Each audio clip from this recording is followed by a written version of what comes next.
sofá. Mas a gente vai tirar essa preguiça de ler a Bíblia. Vamos ler pelo menos os 10 primeiros versículos do capítulo 28 do Evangelho segundo escreveu o apóstolo Mateus, ou Levi, porque creio eu que o Espírito Santo tem uma mensagem através deste texto para a sua igreja. Mateus capítulo 28. Hoje é culto de Santa Ceia. Se prepara, irmão, para esse momento lindo de comunhão com o seu Criador. Se encontrarão glorificando a Deus. Capítulo 28, livro de Mateus, diz assim: E no fim do sábado, quando já despontava o primeiro dia da semana, Maria Madalena e outra Maria foram ver o sepulcro. E eis que houvera um grande terremoto, porque um anjo do Senhor, descendo do céu, chegou removendo a pedra e sentou-se sobre ela. Agora a igreja lê o versículo 3 em voz alta. 1, 2, 3 e...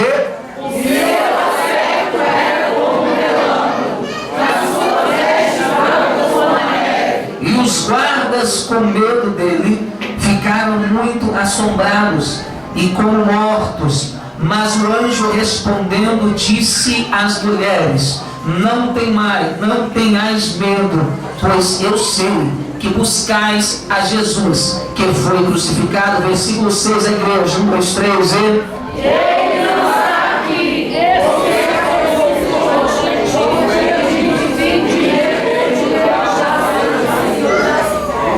e depois imediatamente e dizei aos discípulos que já ressuscitou dos mortos. E eis que ele vai adiante de vós para a Galiléia, ali o vereis. E eis que eu vos tenho dito. E saindo elas pressurosamente do sepulcro com temor e grande alegria, correram a anunciá-lo aos seus discípulos. Versículo 9, a igreja, 1, 2, 3.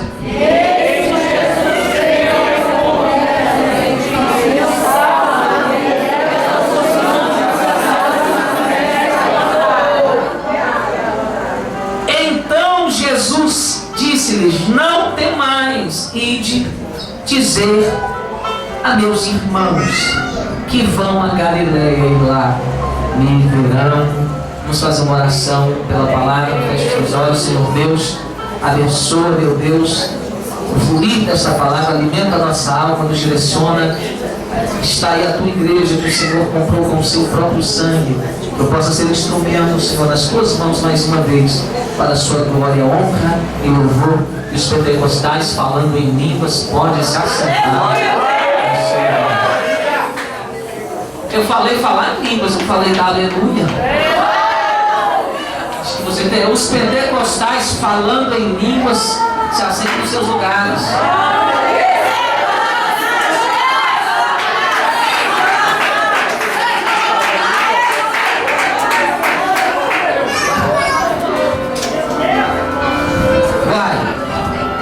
Na minha época era assim, a gente falava língua estranha toda hora. Antes de pregar, irmão, eu estou tendo que externar alguns sentimentos aqui. O primeiro é que hoje é um dia de muita felicidade, porque a maioria aqui sabe que houve mais um batismo nas águas.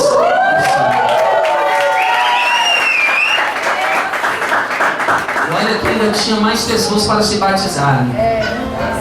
O Espírito Santo me repreendeu quando eu estava lendo o livro de Atos, porque a gente estava com uma estratégia de esperar dar um número considerável de pessoas para a gente poder fazer o batismo. E tem pessoas aqui, como a irmã Vanessa, que esperou muito tempo, porque no momento tinha ela e algumas outras poucas, e a gente esperou crescer esse número para poder fazer o batismo. E lembro Atos 8, quando o eunuco é batizado, e a pergunta é: ali tem água, o que impede de eu ser batizado? O Espírito Santo me repreendeu e disse: olha, eu quero te dizer algo. Uma alma vale mais que esse mundo inteiro. Não espere uma grande quantidade para você batizá-la. É dever da igreja, é dever dos pastores. Toda alma que se arrependeu tem que ser levada às águas e ser batizada com o testemunho de arrependimento.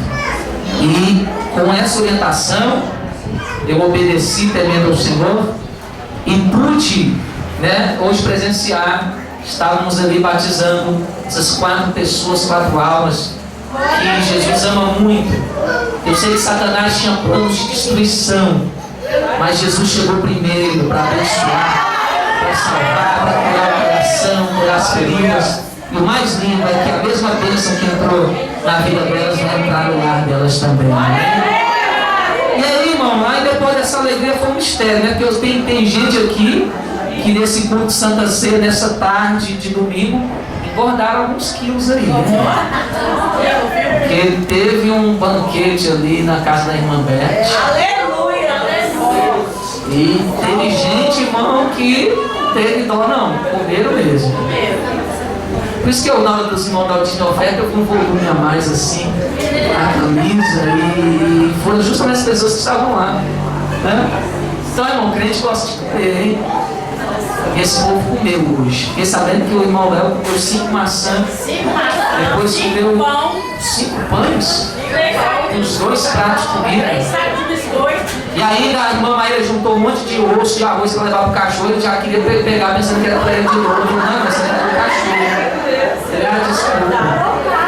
É porque eu sei como é difícil. Jesus entra na sua vida agora, né? Foi muito sofrimento. Então aproveita. Mas foi muito bom, porque crente não tem crente que é engraçado, não tem como. Não, mas tem crente que é só Jesus, irmão. Esse menino aqui mata a gente de rir. Ele com essa cara dele aí, ninguém consegue ficar sério. O outro ali foi me cumprimentar, já viu o tamanho da mão do Gabriel? Não, desculpa falar isso no público, mas a mão do menino é gigante. Aí ele foi me cumprimentar, os dois deu 2 voltas na minha mão. E foi 2 minutos para desenrolar e sair para a verdade da paz do Senhor. Ele levanta a mão e suja o dedo no teto da igreja. Então essas pessoas assim, né, irmão, só vem parar num lugar como esse, na igreja, né? Então essas pessoas assim que faz a gente rir, a gente estava ali todo mundo junto. E foi uma bênção, a gente louvou os jovens sorrindo, felizes, dançando na presença, né? Porque hoje os jovens acham que a alegria é se drogar, é prostituir, é estar hoje com um, amanhã com o outro, e depois estão destruídos. Mas a nossa alegria é a presença de Deus. Todo é o homem que recusa essa graça, porque eu tenho uma notícia para dar para vocês.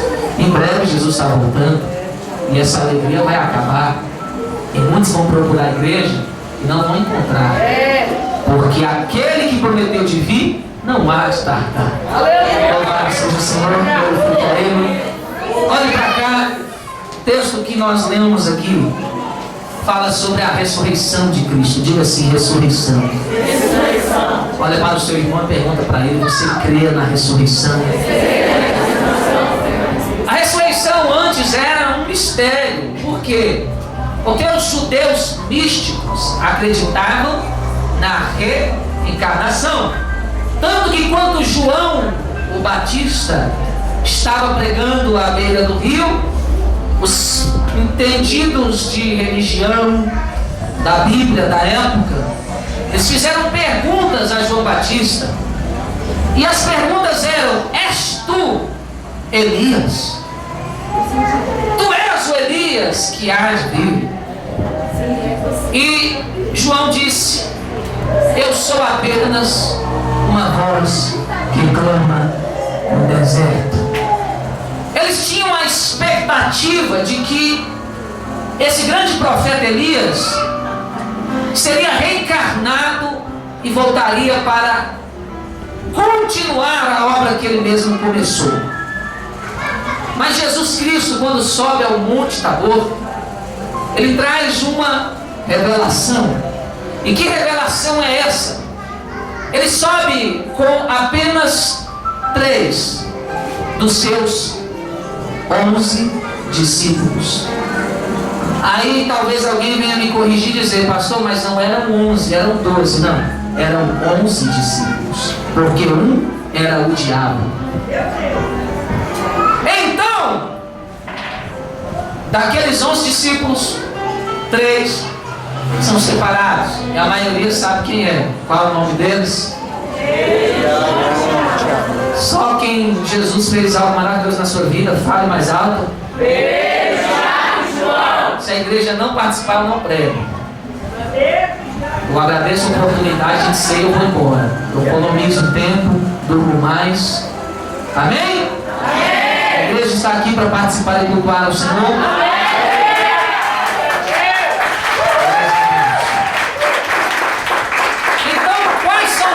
Subiram ao monte os mais chegados? Pedro, Tiago e João. Amém?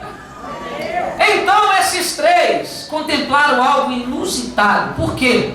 Porque Jesus está orando, de repente ele começa a se transfigurar, o seu corpo começa a ficar etéreo, aparecendo a mistura de um Gasparzinho com luzes resplandecentes saindo dele. E se não bastasse isso, ele começa a levitar. E quando ele levita, vem numa nuvem chamada Shekinah, que no Novo Testamento não há essa expressão, mas ela sempre esteve no Antigo Testamento como transporte da presença de Deus e filtro para que o homem não morresse. E nesta nuvem saem Moisés e Elias, e uma voz do céu, a voz do Pai eterno, diz: este é o meu filho amado, em quem eu me comprazo. Os discípulos ficaram tão espantados com aquilo, que tentando ser gentil, mas talvez tentando disfarçar o medo, disseram: mestre, nós temos 3 tendas aqui, seria bom que armássemos para ti, para Moisés e para Elias. Outrora, se não soubesse que Moisés e Elias já tinham vindo há mais de 1500 anos atrás,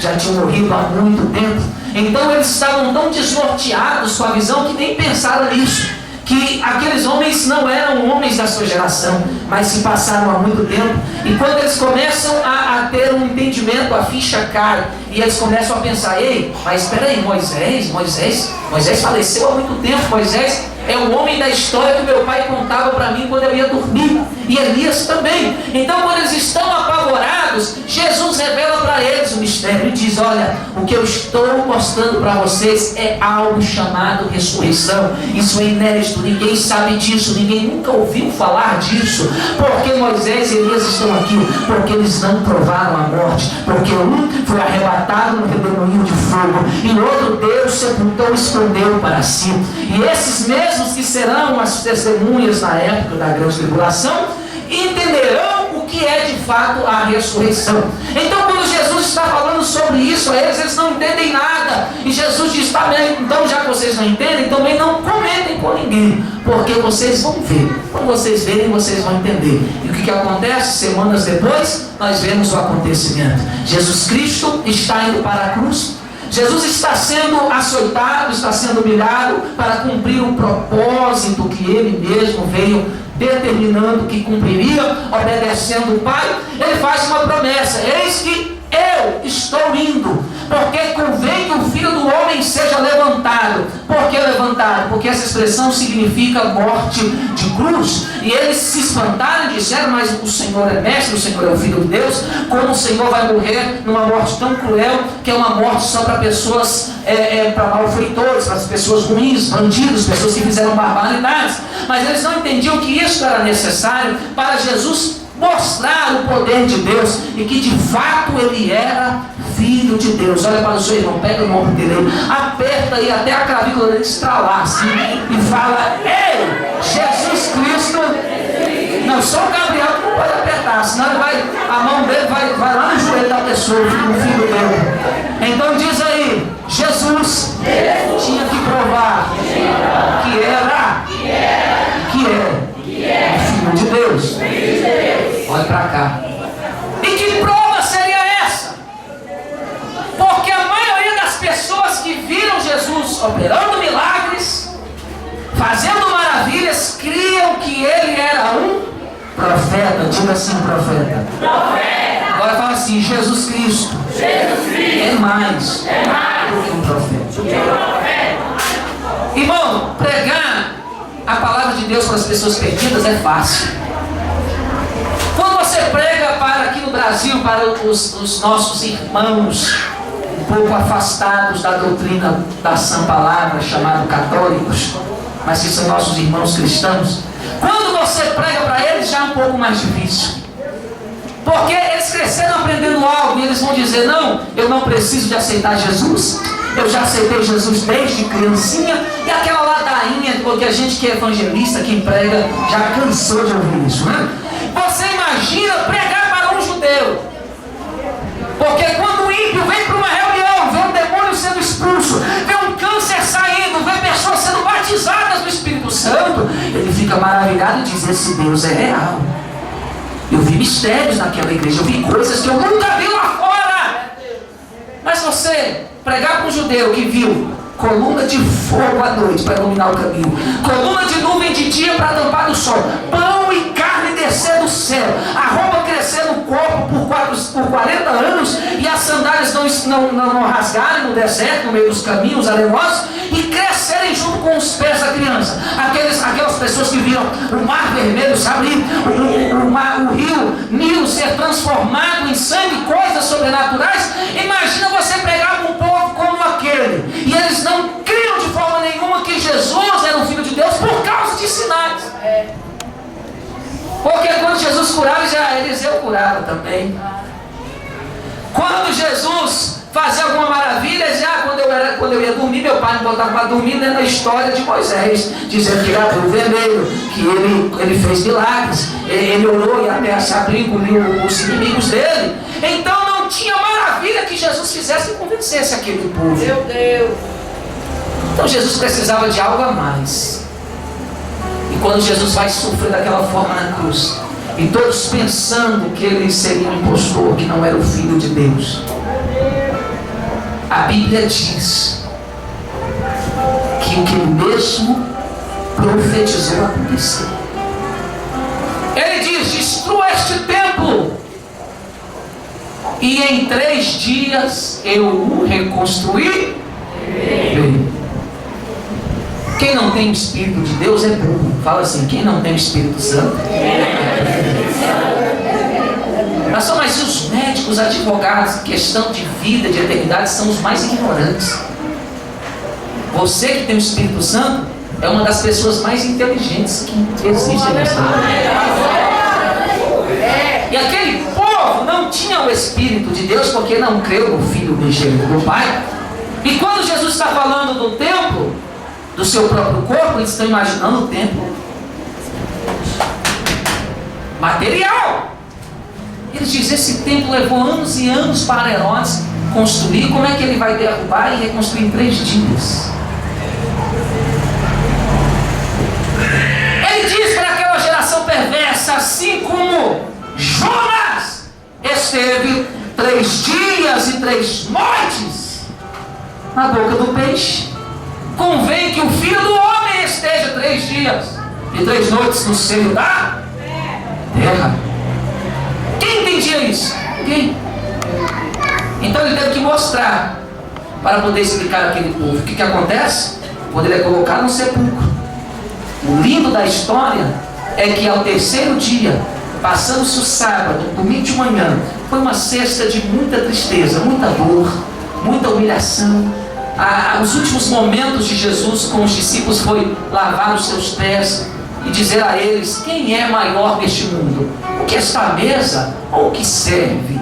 E pelo menos isso, né, por mais ignorantes que eles eles eram, eles entenderam que é óbvio que o maior é aquele que está à mesa sentado sendo servido.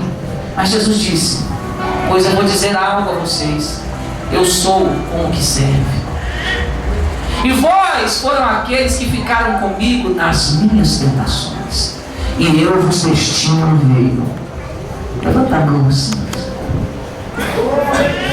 Eu sei que todo crente que vive piamente na presença de Deus, eu não estou falando de crente meia tigela, eu estou falando de crente convertido, salvo, lavado. Quando ele vive na plenitude do Evangelho, ele passa por muitas aflições. O apóstolo Pedro disse isso, que não estranhemos o fogo ardente que vem para nos provar, mas alegrai-nos, porque há neste momento muitos irmãos que estão passando luta como você também, que estão retendo, segurando a fé. Mas alegrai-nos porque o Espírito, aleluia, da verdade repousa sobre vós. E nessas aflições aflições que nós estávamos passamos como crente, eu tive uma revelação do Espírito. E ele falou assim para mim, e você pode ficar com a sua mão erguida porque você está recebendo isso. Ele disse para mim, quando eu li essa passagem: filho, vocês falam muito de fidelidade ao pastor, ao irmão, de não desistir do irmão quando está sofrendo, continuar junto. Mas eu estou falando dessa passagem, que assim como os discípulos permaneceram com Jesus durante as suas tentações e aflições, eu procuro uma igreja que continue comigo na hora das lutas e das aflições. Espera aí, você não vai entender. Eu não estou falando de homens, eu estou falando de Deus. O próprio Deus, o Espírito do Senhor está dizendo: eu procuro gente que, quando o Evangelho está passando luta, quando a igreja está passando prova, a igreja está sendo caluniada, pessoas estão querendo sair, dividir o ministério, você, em vez de desanimar, embora, você sofre junto com o Espírito Santo. Ele está dizendo: há um grupo que trai a Jesus e larga Jesus Cristo por causa das aflições do reino. Mas tem um grupo que sofre com o Espírito Santo e não vai embora. E muitas das vezes, principalmente nós ministros do Evangelho, oradores, intercessores, evangelistas, que estamos chorando quando estamos em oração, derramando as nossas lágrimas. Essas lágrimas não são lágrimas de tristeza, muito menos suas, são lágrimas do Espírito Santo. E sabe o que ele está dizendo? Obrigado, porque essa dor é minha. Quem está sentindo essa dor de traição, de abandono, sou eu. E eu te agradeço porque você está comigo, sentindo junto comigo. Eu sei o que é isso. Eu sinto com o Espírito Santo as dores dele. Eu não vou embora. Eu não vou ligar uma televisão. Eu não vou para um shopping passear quando ele está me chamando para chorar com ele. Quando ele diz: eu estou triste com a minha igreja, com aqueles que me abandonam, que preferem o pecado, as coisas desta terra. E ele diz: vem ficar comigo em oração, porque eu preciso de alguém para chorar comigo. E essas lágrimas, só quem tem experiência entende o que eu estou falando. Hoje eu dou a revelação para você. São lágrimas de um Deus que está chorando com você. O que você está sentindo é nada mais, nada menos do que Ele, do que o que Ele está sentindo. Você pensa que as pessoas traem o pastor, traem o missionário, elas traem a Deus. Mas os sinceros ficam com Deus e falam: eu te traio, eu continuo.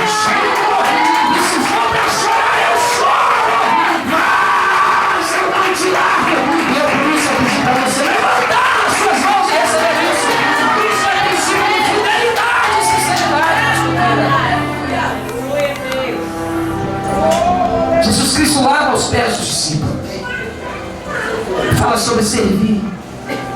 Quando ele ministra a ceia, ele está se despedindo, porque eles não veriam mais em carne só o corpo ressurreto por um período curto de tempo. E nesse terceiro dia da semana, no primeiro dia da semana, aliás, mas no terceiro dia após a morte de Cristo, as mulheres vão ao sepulcro para cuidar. E quando elas chegam lá, a pedra está revolvida. E o que espanta é que um anjo pisou naquele lugar. E só o impacto dos pés daquele anjo fez com que houvesse um terremoto. E aquele sepulcro foi abalado e a pedra foi rolada. E quando elas olham para o sepulcro está vazio. Aquele defunto não está mais lá. Elas se assustam. O que vem à cabeça delas é que alguém deve ter roubado o corpo do Senhor. Mas antes disso, o anjo intervém e diz: mulheres, não fiquem assombradas, pois aquele que estava aqui já ressuscitou. E aí começa o mistério da palavra, de que Jesus veio provar que é o Filho de Deus. Por quê? Porque algo inédito aconteceu. Se isso é demais para a tua cabeça, fique ligado para você entender que pela primeira vez alguém vence as ânsias da morte. Pela primeira vez alguém não pode ser submetido por ela. Pela primeira vez a morte fica confusa, porque a Bíblia diz que a vida do homem é um fio de prata, e ela com sua foice vem e corta esse fio fino e leva para o ar. Nesse dia o aguilhão dela foi quebrado, e ela com sua cabeça disse: esse fio não é de prata, é de aço, é de alguma coisa, não pode ser quebrado.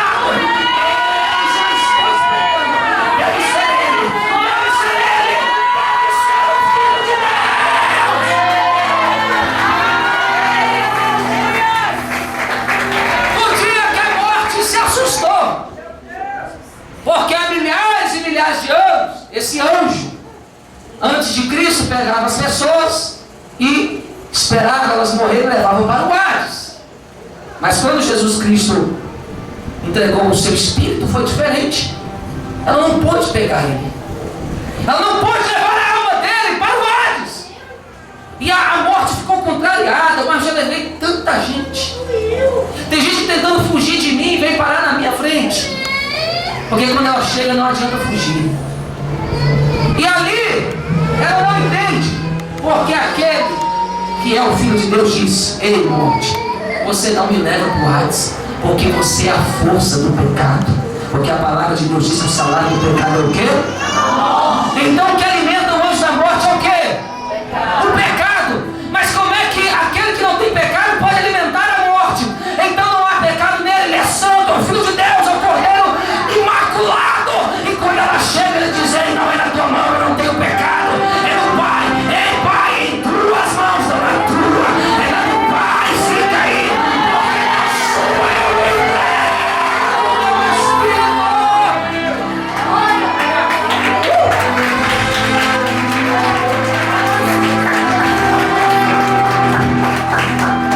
Pela primeira vez a morte chega de mão vazia, disfarçando. Talvez Satanás manda alguém perguntar: ei, quem foi dessa vez? É aquele lá. Parece que tinha 3 na cruz, né? Estamos 3 aí. E a morte não, tem 2. Como assim tem 2? O outro não morreu, não. Aquele lá tinha como pegar ele. Mas como assim não tinha? Não vi pecado. Eu não vi pecado dele. E aí quando eu fui ceifar a vida dele, a minha foice quebrou. Sabia disso? Paulo disse isso. Paulo teve a visão quando a morte foi levar o corpo de Jesus. Ele diz bem claro, Coríntios 15, quem já ouviu: ó morte, aonde está o teu aguilhão? Porque travada foi a vitória lá na cruz do Calvário. E você perdeu, e o meu Cristo venceu. Só os adoradores do Cristo ressurreram.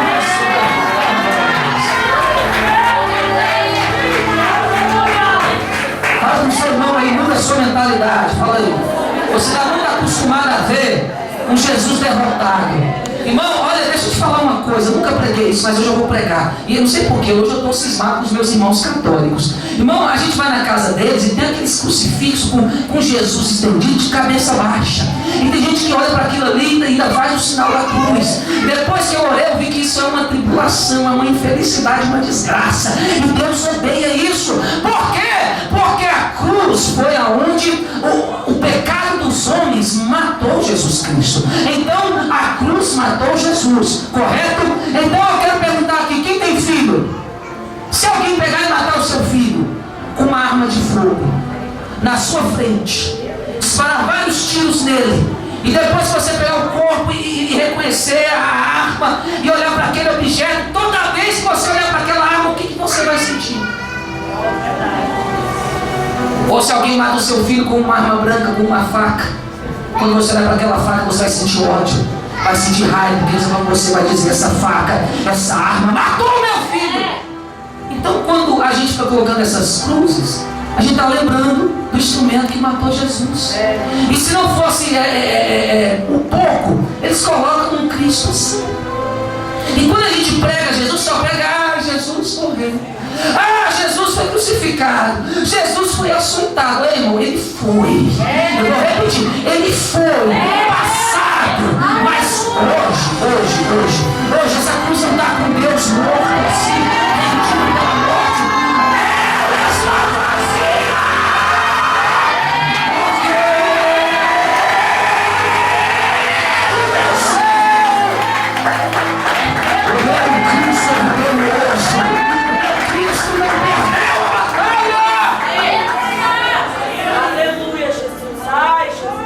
A gente tem que falar do Cristo que venceu. Por isso eu prego a cruz vazia. Ele não está lá e ela não pode detê-lo. E esse Cristo ressurreto cumpre o que prometeu. Aquilo que ele falou no Monte Tabor, a prefiguração do templo que seria destruído e reconstruído, e a parábola de Jonas. Porque ele esteve 3 dias no seio da morte, fazendo o quê? Pregando o evangelho aos espíritos em prisão. prisão. E quando ele pregou lá, não foi um evangelho de salvação, como a gente ouve, foi outro tipo de mensagem, mas ele pregou aos espíritos em prisão. E quando ele termina de pregar, e a gente já falou muito disso, que ele pegou, tomou a chave do diabo, da vida da morte, a chave da vida, a mão de Satanás, dizendo: agora ninguém que crê no meu nome vai descer para ele. Todo mundo que morrer crê no meu nome, eu vou recolher. Ele vai direto para mim, cheira de Hades, cheira desse lugar de tormento, aleluia. Porque isso é promessa para crentes. Você não entende Bíblia, pelo amor de Deus, então não vem para essa reunião, porque eu estou pregando aqui que nós não somos dessa terra, e quando descemos aquela sepultura, não será o anjo da morte que vai buscar a sua vida, será o próprio Cristo que vai estar de braços abertos para te receber no céu. Como eu queria que vocês pensassem nisso, parassem de focar as suas vidas só nas coisas desta terra, só no material. Nós não somos daqui. Eu vi uma atriz muito famosa, quando faleceu, dizendo: descanse em paz, está no céu. A mulher nunca quis saber de Jesus, zombava de crente, odiava a palavra de Deus, sempre ostentou tesouro e ouro. Aí quando desce, parecendo uma bonequinha oca, seca, dentro daquele caixão, todo mundo chora e diz: a bênção foi para o céu. Não, irmão, eu tenho visão espiritual. Ela pode estar arrumada, um velório, um funeral chique, maravilhoso, mas naquele momento demônios rodearam a vida dela, demônios cercaram ela e pegaram ela sem dó e sem piedade, desceram ao mais profundo da terra, porque não reconheceram a sua salvação. E assim nós temos que tomar cuidado. Se você não reconhecer a Cristo e não aceitar a vida que Deus quer para você, você pode perder esse privilégio da ressurreição. E quando nós vemos muitas pessoas aí que morrem, que ninguém está nem aí, até mesmo pessoas simples, que não tem nem nenhuma roupa tão bonita para ir à igreja, mas que todo dia estava lá orando, entregando a sua vida ao Senhor Jesus, talvez numa favela, numa periferia, e lá falecendo, até mesmo naquele lugar, naquele estado de miséria. O ambiente espiritual é totalmente diferente, porque anjos e luzes começam a cercar aquela vida, e ela começa a subir, levada por anjos, para junto nos braços daquele que há de voltar para buscar a sua igreja. Eu estou falando de ressurreição aqui.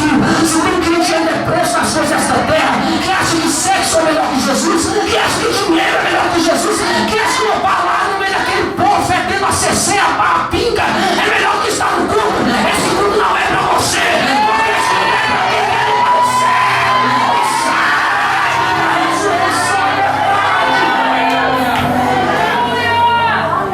Será que tem glória a Deus aqui? Pelo amor de Deus,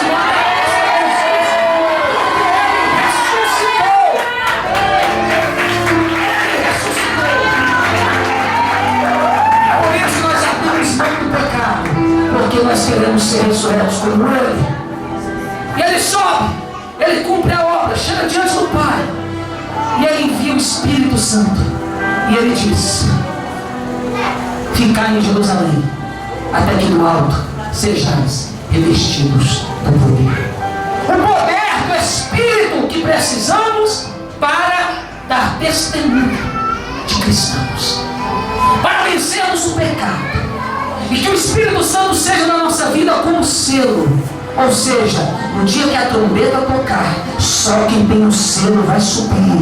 Só quem tem a marca de um crente de noiva, santa imaculada, não vai ficar nesta terra. Não adianta algo de dizer que essa terrestre nós estamos sendo abduzidos, não. É o arrebatamento da igreja. E ele já está chegando. Esse realmente vai ser arrebatado aqui.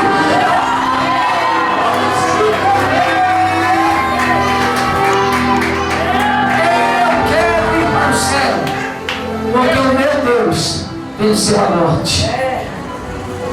E agora, todo olho vai ter que ver, todo joelho vai ter que se dobrar e dizer: o filho do carpinteiro era o filho de Deus. Ele venceu a morte. E o que é lindo, que a Bíblia diz que quando ele ressuscita, ele aparece. Uma vez eu estudei e um desses cientistas loucos, perturbados, diz que Jesus não ressuscitou, que isso era alucinação dos discípulos, que ficaram alucinados com o tamanho do sofrimento. Aí eu fui estudar a Bíblia e eu comecei a ver, mas eu perguntei para Deus, existe alucinação coletiva? Porque se existir alucinação coletiva, eu acredito.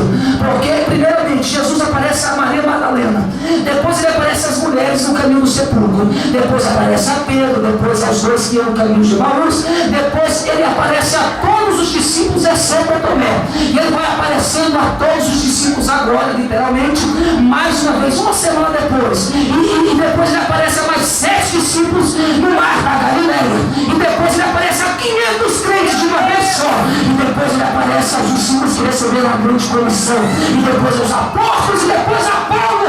Eu pergunto, que tipo de alucinação é essa? Que 7 pessoas, 500 pessoas vão uma alucinação ao mesmo tempo. Não tem como negar. Ele venceu a morte e ele ressuscitou. Ele não provou a morte eterna. E aqueles que creem nele também não vão provar.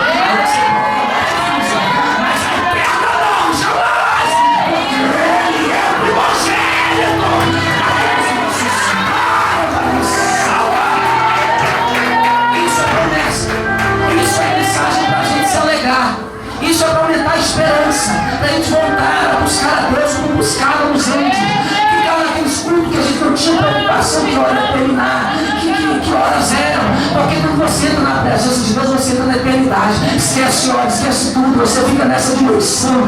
E as coisas são tremendas. Deus cura, Deus renova, Deus mostra coisas inefáveis. E seu relacionamento com Ele começa a aumentar cada vez mais. Aleluia.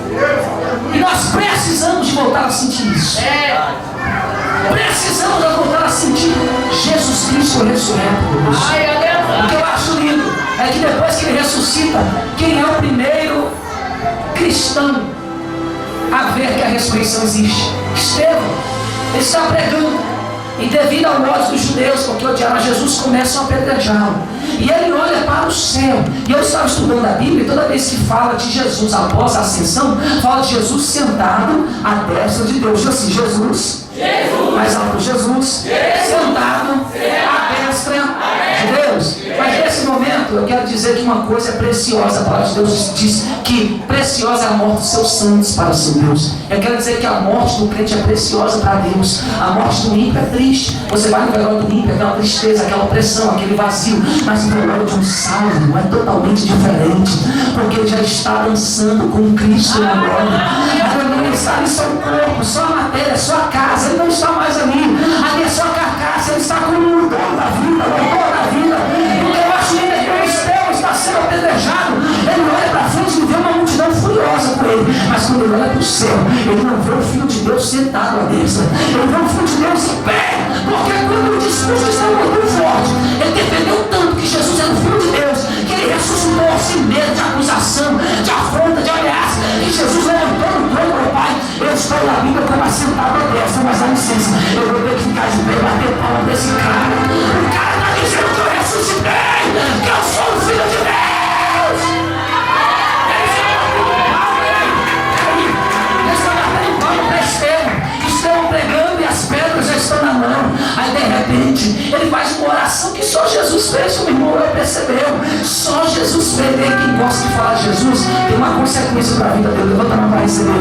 Você começa a ficar parecendo com ele. Quanto mais você fala, mais você vai parecer com ele. E eu provo isso porque quando Estevão está defendendo a ressurreição de Cristo, capítulo 7 é tremendo, diabos.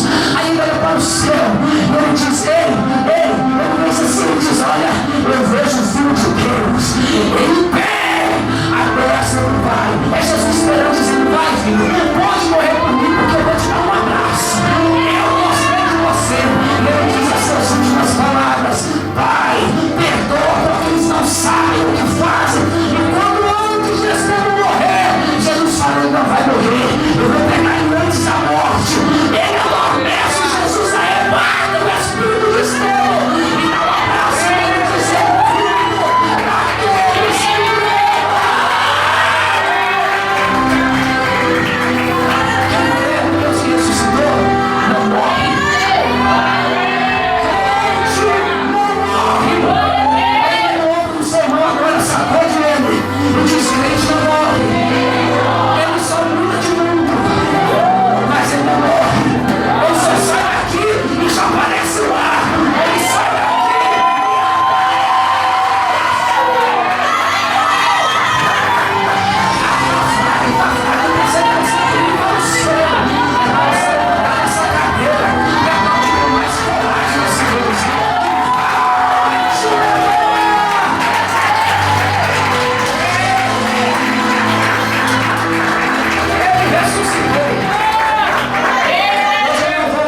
senta no seu lugar.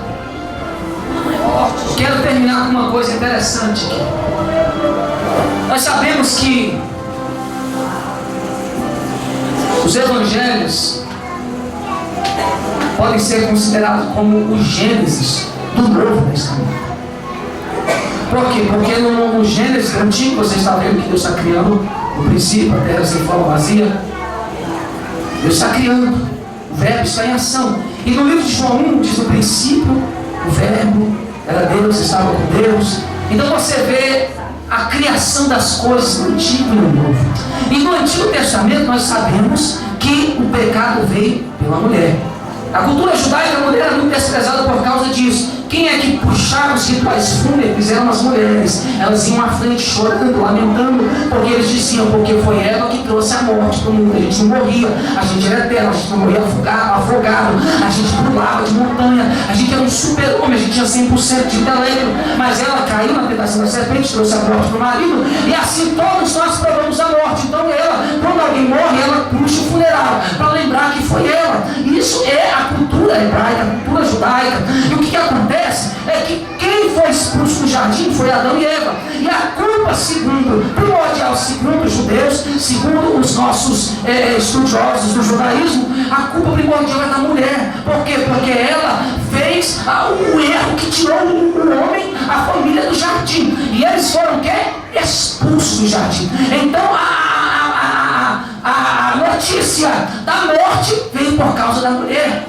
Ela que deu a notícia da morte, deu o fruto do pecado do marido. Aí Jesus, para quebrar a maldição, para quebrar tudo, ele faz uma coisa linda. Quando ele ressuscita, e a promessa dele é o quê? É devolver o jardim. Quem sabia disso? Da glória a Deus. Que Jesus veio para devolver o jardim que a gente perdeu no Éden. Esse jardim não está no espaço físico, ainda não, mas vai ser no reino milenar. Então, quando Jesus está ressurreto e ele vai devolver o jardim, quem é que ele manda dar a notícia de que o jardim vai voltar para a nossa mão? Uma mulher. Então ele chega nessa mulher e diz: então Jesus disse-lhes: não tem mais, e de dizer aos meus irmãos que vão a Galileia, e lá me verão. Ele está dizendo isso a uma mulher, Maria Madalena. Sabe o que Jesus está dizendo por isso? Olha, eu sei, você, mulher, foi muito humilhada, porque todos olham para você e dizem: você tirou a gente do jardim, você deu a notícia que fez a gente perder a comunhão com Deus. Mas hoje eu mudo a história das mulheres, e você vai ser aquela que vai dar a notícia que eu estou trazendo a vida para você a morte e devolvendo o jardim do Éden. As mulheres que acreditam que vão anunciar essa vida. Vocês são escolhidas para anunciar a vez que ressuscitou. Não foi a Pedro, não foi a Tiago, não foi a João, foi a Maria Madalena que ele disse: vai, você é a primeira. Esse privilégio eu não estou dando a isso, estou dando a você, porque vocês levaram essa culpa. Agora vocês vão ser honrados. Princípio para toda a igreja, para homem também. Se tem um que adora Deus, levanta a mão. Aqueles que estão sendo humilhados por causa de Cristo, para ter certeza, porque um dia erraram, um dia Deus vai mudar a sua história e você vai ser honrado na terra, porque Deus ainda faz isso na vida daqueles que querem honra. Pega a honra de Deus na sua vida. Se você não quer, pega para mim, porque eu vou ser honrado. Eu honro aqueles que me honram. Então nós temos que saber que o nosso Deus ressuscitou. E a nossa alegria é essa, que nós também vamos ressuscitar. A gente não dá valor nesse tipo de mensagem, porque a gente pensa que sempre vai ter amanhã. Mas hoje Deus cortou um laço de acidente nas nossas vidas vindo para cá para a igreja. Eu pensei nisso. Às vezes não há amanhã. Às vezes não há tempo para você largar o seu pecado de estimação, de pelúcia. Você tem que entender que todo dia é uma oportunidade. Todo dia é um desafio. Que antes de você pensar que você veio para esse culto por causa de pastores que gostam daqui, não. Você veio aqui porque você precisa do Deus que ressuscitou. Você precisa permanecer firme com aquele que não vai deixar a sua alma morrer para todos sempre. Hoje já estaremos ceando. Eu quero que nessa comunhão de ceia vocês reflitam se realmente Jesus tem sido o maior tesouro da vida de vocês. Quando a pastora Vânia estava em viagem esses dias, eu convidei alguns irmãos aqui da igreja para assistir um filme comigo. Aliás, a gente almoçar e assistir umas pregações. Aí um abençoado viu lá o filme Paixão de Cristo e falou: eu sou doido para ver esse filme. Coloca, pastor, coloca, vamos assistir. E esse filme é forte, mano. Tem pastor que morreu no cinema, teve infarto assistindo esse filme. Fomos na casa de um pastor ontem, disse também que passou lá no cinema, que ele foi tão desnorteado que ele caiu da escada rolante e foi parar lá embaixo. Desnorteado, tão forte. E eu falei: vamos. E a gente coloca o filme, sabe aquele, já percebeu aquele que mais quer assistir o que dorme? Eu pensei que isso era só com umas pessoas, não, achei com todo mundo. O evangelista abençoado ficou lá: põe, ela que põe lá. Eu, abençoado, agora fica eu e o Gabriel sofrendo aqui, né? Irmão, nosso coração doía. Palpitava, tinha hora que eu virava o rosto. Eu falei: Jesus, eu não aguento, a gente ainda estava no jejum. Proposta Daniel, eu falei: meu Deus. A gente vendo mais ou menos aquilo, eu não estou falando assim, estou falando, se os crentes não quiserem evangelizar, ele pegou e evangelizou do jeito dele. Mas ele evangelizou que Cristo sofreu e ressuscitou. E aí a gente vendo a parte da ceia, eu falei: a gente podia trazer esse vídeo, as pessoas verem um pouquinho da ceia. Porque quando ele estava sofrendo açoitado, as lembranças vinham à memória dele. Quando ele estava sendo humilhado, escarnecido, ele começou a vir a ele as lembranças dos momentos que eles tiveram juntos, sorrindo, em comunhão. Eu falei: ceia é isso. Ceia é lembrar da comunhão com Cristo. É lembrar das experiências que você teve com Ele, dos livramentos que Ele te deu, das coisas que você estava perturbado, sem saber o que fazer na vida, e você abriu a Bíblia e Ele te deu uma resposta, uma orientação que acalmou o seu coração. Lembrar dos favores desse Deus tão gracioso. E hoje é noite disso. Eu não sei se os irmãos conseguiram, aí a pastora Vânia trouxe sexto. Ainda a gente tínhamos combinado de trazer um domingo de ceia. Eu não sei se o irmão Gabriel conseguiu trazer, tem como deixar aí rapidamente. Eu acho lindo que o Espírito Santo aqui governa aqui. Eu não tinha falado nada com a Vânia, e ela também deveria trazer um vídeo lembrando de algumas coisas que Jesus passou. Então eu entendo que Deus está querendo da igreja que vocês voltem a amar Jesus. Eu entendi que a igreja está se afastando de Deus.